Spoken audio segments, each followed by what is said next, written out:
Rudkowski, and this right here is artist and taxi driver Chunky Mark, the one and only YouTuber who is known for his raves and rants here in London, England. Now, Chunky Mark, all right, we gotta close the back window. We're gonna scare the neighborhood. Now, you're known. These people looking out their windows. Now, you're known for your rants. I was wondering if you could give me some tips and pointers about rants, because you go off. I mean, you go off on tangents, and you're able to nail points down to a key about really important social economic issues. Can you tell us about your work and then your style? Like, how'd you get there? Well, I mean, first of all, so like I'm an artist. This is my practice. This is what I do. I've been engaged in political art for the last 10, 12 years. Before I was out on the streets rolling and crawling around. But then I've ended up with the new media, with the iPhone and the access to the internet and live and straight in there. I'm on the YouTube. Yeah. Do you know what I mean? I'm on the Twitter. I don't know I'm on Facebook, but you can make a video and you can tell people how you feel. You can talk about social things, about political things. But like I was saying to you before, there is so much to rage about. There is so much to. I mean, we've got privatization of our public services. Like they are stripping us bare every single day. Our hospitals are being sold off. Our schools for our little children are being taken away. You've got the city of London, the city of corruption, running rampant around the world. Displacing people with oil wells, with fracking, with copper mines, aluminium, deforestation, coal mining. They've been going to Borneo. Do you know that, like, our banks, HSBC, Barclays, this government, they've signed a contract to build railways to go into the middle of the Kalimantan forests to go coal mining. They're knocking. You wouldn't go anywhere. They're going to Colombia. They don't care where they go. And the things what they do are despicable. They're heinous. They're colonialists. They're imperialists. They're corporations. They are displacing people in Indonesia, in Colombia, in Iraq, in Syria, in Nigeria. These are oil companies, mineral companies that are part of the war machine, part of banks, oil arms that will go wherever they want and pay people, pay militias, death squads, wars. Do you know what I mean? Torture. They know no bounds, and they have this. We have this thing which I call the collective morality. It's Nietzsche's term. It's called the collective morality. Like, we're the good people. This is the thing. We drink tea. we're playing cricket. And it's that whole face. When you're sitting in I interviewed Captain Simon Mann, who's like ex-SAS. He's been out in Iraq. He's a mercenary. He goes out. And it's like when you talk to someone like that, they're like normal people. Yeah. He's a normal man. Yeah. He's just a skin and bones.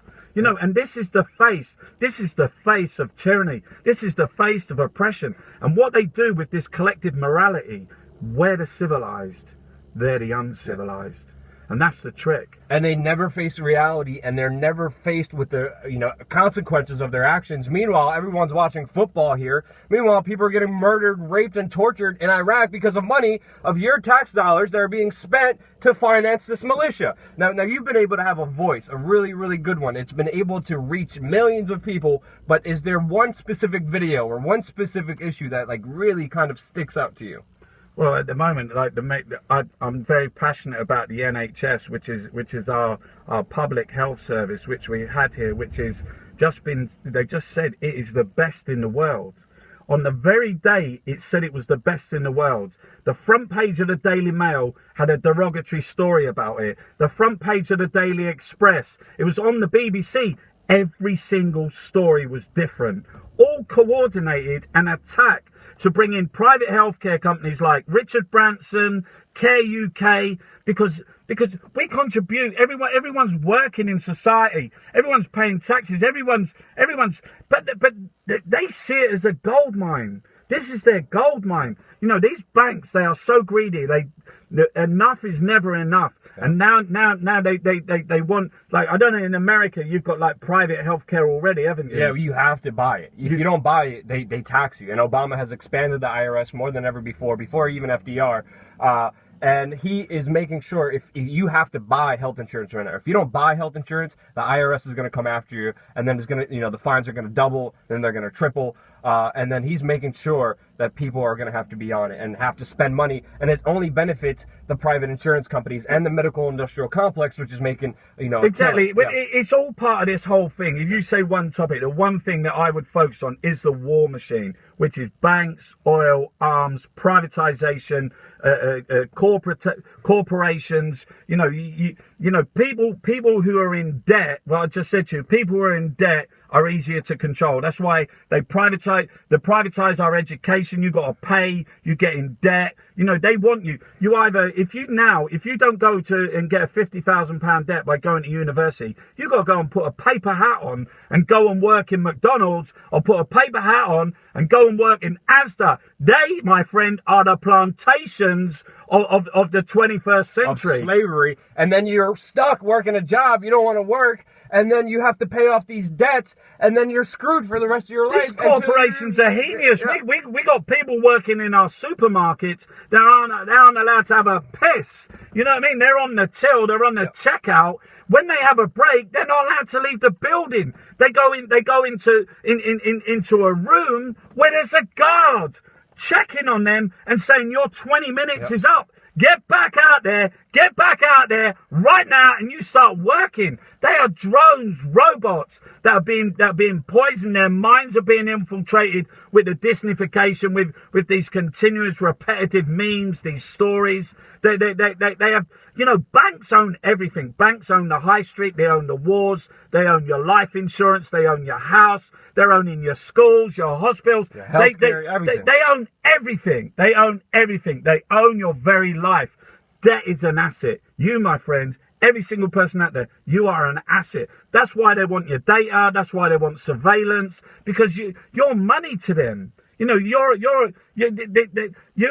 a slave. You're a serf. You're their property, and they treat you like it. And every system, every facet of life in society right now is being privatized for the very benefit of the very few. And everyone else, we're stuck here working. Probably, this is the saddest thing when I'm walking around anywhere around the world, is seeing people just like their whole life, their whole humanity is just sucked out of their life, and they're working a meaningless job that they're miserable, that they don't want to do, that they're forced to do because of debt, because they have to live paycheck to paycheck. We have this massive austerity program which is going across the world, across Europe, across America, where what they're actually saying is you need to stop. You need to skip a few meals. Yep. You can't eat. You better get down to the food bank. But what's driving it? It's driving the debt, with which the recapitalization of banks. Banks have pissed all the money up against the wall. They need more money. They're tucking in now. But what they want is they want lower wages. They want no rights. They want no unions. They want no rights. They want low pay, no pay. They want 0-hour contracts. It's not even austerity. It's just a transfer of wealth from the very few who want everything, taking everything away from everybody else. So that's exactly what it is. We shouldn't call it austerity. We should just call it blind robbery, because that's exactly what it is. It is a robbery. I've just been up in Scotland. I was up in Glasgow, and we was doing a thing about Scottish independence, right? Do you know that most of the land in Scotland is owned by oligarchs, owned by sheikhs, owned by the Duke of Westminster, the Queen? They own all the land, and they use it for grouse and deer hunting. They're scorching the land. Listen to this, right? They are registering these massive hectares of land as businesses. No. In the Cayman Islands, in the Bahamas, they pay no tax. There's no capital gains tax. There's no inheritance tax. This isn't a meritocracy. This is handed down. But the coup of it all, do you want to know the coup of it all, Luke? They're claiming fucking subsidies, mate. They are claiming subsidies. They're getting paid. Yeah. They're getting paid. They are claiming taxes for their land. They are being paid hundreds of millions of pounds. And another thing I heard here in England is that the people when they have property, they don't actually own the land. This happened with the fracking issue that came up here. I'm still learning about this issue, but I heard the estate owners, the queen here says, you know, when you own land, it's really the minerals and the resources underneath, the oil, if there's any oil, it's ours. It's not even yours at all. You tell me this, right? You tell me this. Have you heard of gasification? No. So gasification is a type of fracking, and they're doing it up in the Midlands at the moment. They want to do it over by Liverpool as well. So basically, this is what they do. They drill a hole down into the ground.